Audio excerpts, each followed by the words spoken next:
For the longest time, I believed my golden years had a final destination, my favorite recliner. It was comfortable, it was safe, and from its worn cushions, I had a great view of the life I was no longer a part of.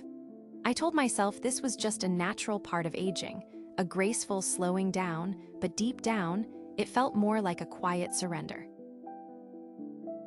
The moment that shattered my comfortable illusion was so simple, so small. I was on the floor with my 6-year-old granddaughter, Lily, and when it was time to get up, I couldn't. I pushed, I strained, and my legs just wouldn't cooperate. The worst part wasn't the physical failure, it was the look on Lily's face. Her joy vanished, replaced by a confused concern for her grandpa. In that moment, I wasn't her playmate anymore, I was a problem to be solved. After that day, the no's started piling up. No, Grandpa's knees are a little sore today. No, let's play a sitting down game instead. Each no was another brick in the wall I was building around myself.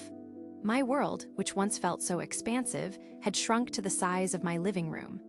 I was the king of a very small, very quiet kingdom, and the body that betrayed me was my constant, unwelcome companion. A quiet desperation began to set in.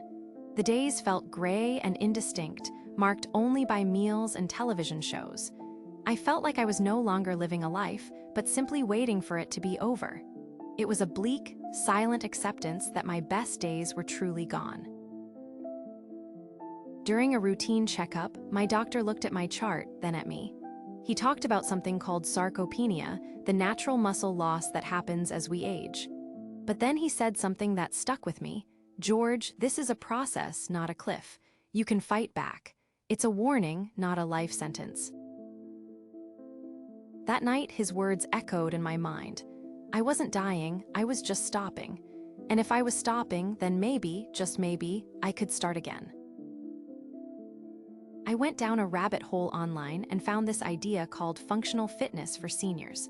It wasn't about looking like a bodybuilder, it was about being able to function in your own life.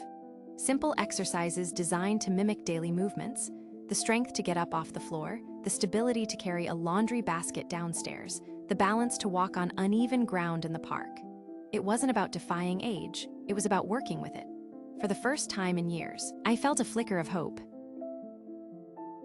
My grand journey didn't start at a fancy gym. It started with my old foe, the chair. I stood in front of a dining room chair and just sat down and stood up. 10 times. My legs shook and I felt ridiculous, but I did it. Afterward, I felt a dull, warm burn in my thighs. It was the feeling of muscles that had actually worked, and it felt incredible. I made a simple pact with myself, 10 minutes every day. No excuses. I did my chair squats, I practiced standing on one leg while holding the counter, I marched in place. It was a tiny commitment, but it was mine. Slowly, I built a small routine based on that functional fitness idea. I did push-ups against the wall to build upper body strength for pushing myself up. I used cans of soup as small weights to feel a bicep contract for the first time in a decade.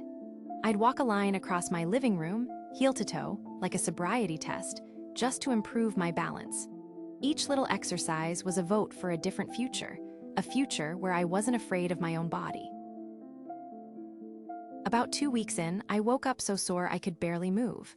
The old voice in my head was loud that day, telling me I was a foolish old man who was going to hurt himself. But I remembered something I read.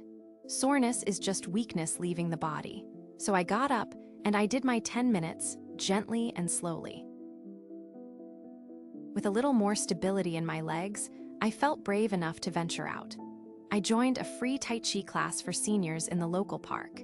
Being there, moving slowly and deliberately with 24 other people my age, I realized I wasn't alone in this fight at all. The moment I knew things had truly changed, I carried all the groceries in from the car in a single trip. It's such a small thing, but I didn't even have to think about it. I just did it. Today, my relationship with the floor has completely changed. I get down on it every morning to do a few gentle stretches. It's not a place of fear anymore, it's a place of possibility. My world is no longer shrinking. Last week, Lily asked me to build a block castle on the floor. When we were done, I put my hands on my knees, pushed, and stood up without a second thought. She just smiled, and that smile was worth more than any Olympic medal.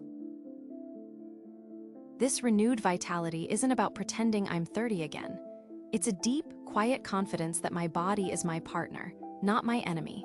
It's having the energy to take that walk, to work in the garden, to say yes when my granddaughter asks me to play. It's the simple, profound freedom of moving through the world without a constant, nagging fear. It's the feeling of the sun on my face during a walk I almost didn't take. Looking back, it wasn't one big, heroic act. I reclaimed my life from the chair with 100 small, consistent movements. My journey wasn't about finding the fountain of youth. It was about realizing that the wellspring of vitality was inside me all along, just waiting to be stirred. If you feel like your world is shrinking, please know it doesn't have to. You don't need a gym membership or fancy equipment. All you need is a chair, 10 minutes, and the decision to start. Your body is ready to answer the call. The golden years don't have to be a slow fade into gray. They can be a vibrant, colorful second bloom. All you have to do is take that first small step.